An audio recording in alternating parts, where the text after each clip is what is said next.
she's getting better. Sit down. Can you sit down to Abla where Abla sitting?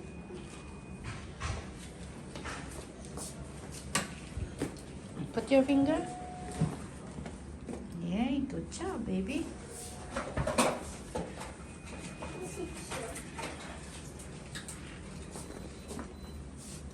How many days fever? Hey guys, today is March 10 and nandito kami sa Saudi German Hospital ngayon. Nagpa-schedule ako for Yazi kasi kagabi si Yazi guys nilalagnat. Although kahapon medyo hindi na siya okay and may fever na siya kahapon after naming nagpa-laser. Pati ako guys, hindi okay. Namin ng clinic, umuwi na kami diretso sa bahay kasi inaantok ako, sobra ako inaantok, tsaka parang feeling ko pagod na pagod ako. Yung pala, meron na akong lagnat, may lagnat din ako konti. Tapos si Yazi, nag-start na siya nung pauwi kami. Nag-start na siyang mainit yung kanyang pakiramdam. May fever na siya. So pinainom namin ng gamot. And then nag-cool down. And then kagabi, sobrang sakit ng aking throat and parang nangihina ako. And also, parang nag-blow up yung tonsil ko dito kasi kahit i-touch mo ganyan, i-press mo kagabi, masakit siya. So, ayun. Tapos mahirap akong lumunok kagabi. Maaga akong natulog, alas 9. So, pagdating ng hating gabi, mga bandang alas 2 yata yun, 2 p.m. to 30. Tumangon si Yasi tapos tumabi sa amin. Sabi ko, bakit? Sabi niya, gusto daw niyang tumabi sa akin. Tapos, pagkapakong ganyan, sobrang init na guys. As in, sobrang ang taas ng fever niya. So, chinek ko yung fever niya. It is 39.4 yata yung fever niya. So, pinainom ko siya ng gamot. Yung pang mataas na dosage na paracetamol ang pinainom ko sa kanya. Kaso lang hindi niya ma-swallow up kasi masyadong malapot yung consistency ng gamot. So, ang binigay ko na lang sa kanya yung lower dosage para ma-swallow up niya kasi sinuka niya eh. Tapos, nilagyan ko siya ng cool fever dito sa noo. And then, ayan, nagdede rin siya. And kanina naman, paggising ko mga 6:30, wala na siyang fever. I mean, nag-cool down siya, walang fever. At 10:40, ganon, gumising siya. Mataas na naman yung fever niya. So, ang ginawa ko, shinower ko siya. Nilagay ko siya sa shower and pinainom ko ulit siya ng gamot. So, nag-cool down ulit yung kanyang gamot yung kanyang fever after mag-take ng gamot. So, nakakain pa siya. Ayun guys, sabutol yung ating recording kasi lumapit yung nurse sa akin at hinahanap niya si Yazi. Kasi nga, nag-start na naman ng 3 o'clock. May lagnat na naman si Yazi. Pero kaninang umaga, binuk ko na yung appointment niya here sa ibang hospital kasi yung dating pidyo ni Yamor and Yazi dun sa kabilang hospital is umalis na. So, nung nakaraan, di ba, last week, si Yamor yung may lagnat and may ubo. So, siya lang yung pina-check up ko. Medyo hindi ko nagustuhan yung bagong pidyo niya. I mean, hindi naman sa hindi nagustuhan, pero hindi ako at ease sa kanya kasi nga, lalaki yon and kailangan ko bang mag-follow up regarding dun sa result ng kanyang swab test and everything. Actually, yung mga test naman ni Yamor last week is negative and wala namang complication. Pero okay na si Yamor, cough na lang and konting ubo na lang kasi 2 days siya nag-okay na wala ng cough. Ngayon, kagabi na narinig ko na naman umuubo-ubo siya konti. So sabi ko kay Mr. parang gusto ko mag-change ng hospital. Kaya napapunta kami dito sa German Hospital. Try namin kung okay tong pedia doctor dito. So, ayun, dito nga kami ngayon sa hospital. So, naantay namin yung appointment para sa doktor. Nakapag-register na kami. So, hinahanap ng nurse sa akin kasi nga lalagyan niya ng suppository tsaka papainumin niya ng drops na medicine para sa fever. So, ayun.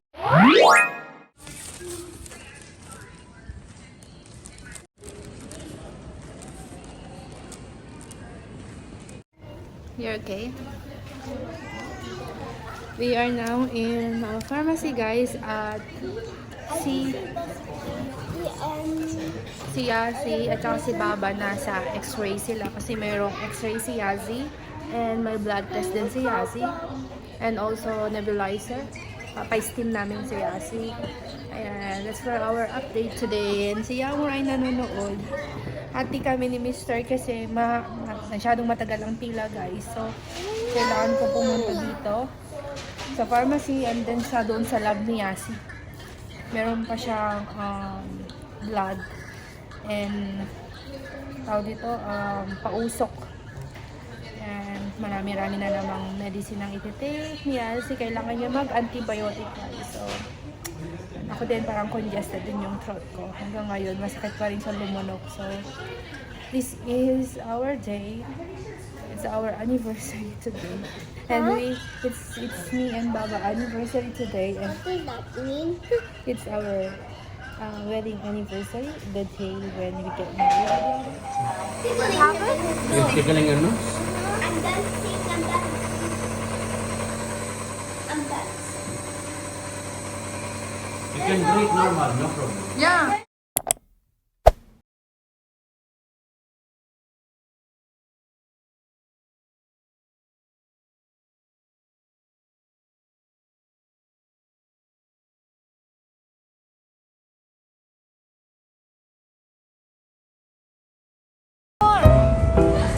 The next day. We're eating yamor and drinking your milk. Morning, ayan. Hindi ko na naituloy ulit yung vlog natin. Continuation ng vlog natin to kahapon, kay gabi. So, eto lahat ang gamot ni Yamor guys. Yamor, Niasi. Ito siya. Ang dami, diba? So, kagabi, nung pagkatapos namin sa hospital, dumaan si Mr. sa market, sa mall, kasi tulog na tong si Yamor eh, pagod na pagod yata. Kasi tagal namin sa hospital guys, kasi alam nyo ba, tawag dito, ang daming test ni Yasi na ginawa and then hinantay pa namin yung result and ayun nga. Tapos eto, wala kaming nebulizer. Actually, nung nagkasakit si Yamor, in-advisean din siya ng nebulizer, kaso lang hindi kami nakabili that time kasi nga, parang sabi ko parang hindi pa magagamit masyado kasi naging okay naman si Yamor agad. So, it's a must pala talaga na may nebulizer, lalo na pag may mga baby kayo na ayan, laging inuubo, sinisipon. Ayan, so napabili na talaga si Mr. ng nebulizer kasi iniisip namin baka pag bumili si Mr. ng nebulizer that time, hindi din niya magagamit. Kasi nga, baka ayaw nila, hindi nila matiis yung steam. So, trinay din namin sa hospital kagabi kung kakayanan ni Yasi yung nebulizer. So far okay naman. Promo, twister siya. And also, bumili din siya ng, ang tawag dito, yung temperature. Kasi meron kami neto, yung digital, etong brown. Kaso lang guys, gumagana siya, pero parang nasira na kasi sobrang tagal na neto guys. Kung ilang taon ni Yamor, ngayon, 7 years na si Yamor, 7 years na rin tong ginagamit namin. Kaso nga lang, yung other option niya guys, katulad ng pang baby and pang adults, hindi na siya gumagana, hindi na nagpapakita sa screen, and parang hindi na rin siya nagre-read ng temperature ng okay. Kasi nga, mababa yung reading niya sa kumpara dito sa manual na temperature. Etong temperature na to guys, galing pa to sa Pilipinas, dinala ko dito. Eto, kasama sa kit ni Yazi nung na-hospital din siya sa Pilipinas. So, dinala ko to. Ito yung ginagamit namin. Eh ngayon, medyo matagal to kasi nga ito yung old na temperature check, diba? Yung ginagamit, iniipit sa kilikili. Ito yon. Kaya si Mr. kagabi, dahil nakita niya nag-promo to, Mr. same brand ng eto. Ayan, bumili siya ng bago, same, ang tawag dito, digital din siya, pero ano na, yung hindi siya katulad nito kasi to eh may ano to, may bala to, kailangan palitan yung earpad niya dito every time kapag ganyan mo matatanggal yun, lipad na natatanggal, so binibili pa tong earpad niya, itong ganyan, itong bala niya. Eh eto wala na guys kasi digital to. Tawag dito, i-scan mo lang siya. Ganito lang siya, oh. Ganyan lang siya. Ayan, mariread niya na yung temperature. Ganun lang siya kadali. Ang bilis niya lang. Tsaka, marami din siyang option kasi pwede siyang sa object and sa house temperature. And, ayun nga, scan. So, ayun. Yun lang.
Pasensya na guys, naiyak ako. Kailangan kong mag-ready ngayon kasi, ayan, medyo humupa na yung pag-shake ni Yazi. Nag-shiver siya. Parang, tawag dito, nanginginig siya, nilalamig. So, siguro mga 5 minutes yan siyang gumaganon. Naiyak ako kasi naawa ako sa kanya kasi ang bata-bata pa niya ba. Huwag ako sa doktor. Kailangan kong itakbo si Yasi sa hospital ngayon. Kailangan kong dalhin si Yasi sa hospital kasi kailangan kong itakbo sa emergency kasi kailangan daw nilang saksakan ng IV. Nilang iswero kasi nga hindi tumatalab yung antibiotic. Kailangan ng serum sa kanya. Wala dito si Mr. Nasa trabaho. Ako lang dito, tsaka si Amor. Pumasok kasi si Mr. kaninang umaga. So, alam ko magiging okay na. Kasi nag-start naman kagabi pag after ng hospital, okay naman siya. Hindi naman na siya nilag-dilat. Pero kaninang umaga, mataas na naman yung lagnat niya. And, yun nga. Ang lamig ng mga kamay niya, tsaka yung mga paa. Sumawag ako kay doktora, yun nga ang advice niya, kailangan ko nang itakbo si Yasi, ibalik sa hospital si Yasi at kailangan nilang i-admit kasi may early pneumonia si Yasi. So, ayun nga, magpre-prepare ako, inaantay ko lang yung tawag ni Mr. kasi baka uuwi siya kung papayagan siya. Kaya talaga naiiyak ako kasi hindi ko alam yung gagawin ko, parang natataranta ako, alam niyo yun. Yung bang wala kang kasama dito, ikaw lang mag-isa, wala kang aasahan, alam mo yun? Ang hirap ng mag-isa. I-ready ko na yung gamit niya. Yun o, tagtimpla nga ako ng gatas niya. Dati wala pang 1 minuto na ubos niya to, kaso lang ngayon, 1 ounce lang yung ininom niya. Para sana mag-warm yung katawan niya. Ayan. Nag-stop naman na siyang mag-shake. Pero tumataas na yung lagnat niya, guys. Ayan, balikan ko kayo mamaya, guys. Kasi magpre-prepare na ako.